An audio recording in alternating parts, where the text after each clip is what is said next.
కొన్నిసార్లు బహు దుఃఖము అనే ఎక్స్పీరియన్స్ మనకి కలుగుతుంది.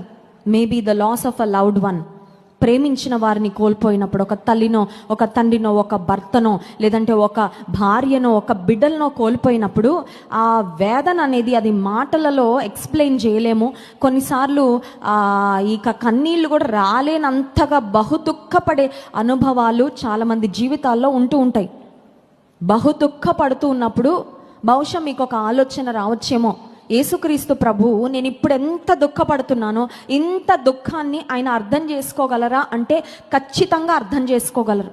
యేసుక్రీస్తు ప్రభువారు ఆయన ఈ భూమి మీదకి ఆయన వచ్చి మానవునిగా, పరిపూర్ణ మానవునిగా ఆయన 33.5 సంవత్సరాలు జీవించారు కనుక మానవులముగా మనం వెళ్ళే ప్రతి అనుభవమును యేసుక్రీస్తు ప్రభువారు ఆయన తన జీవితంలో అనుభవపూర్వకంగా ఆయన తెలుసుకున్నారండి. అందుకే మన ప్రధాన యాజకుడు మనతో సహానుభవము లేనివాడు కాడు అని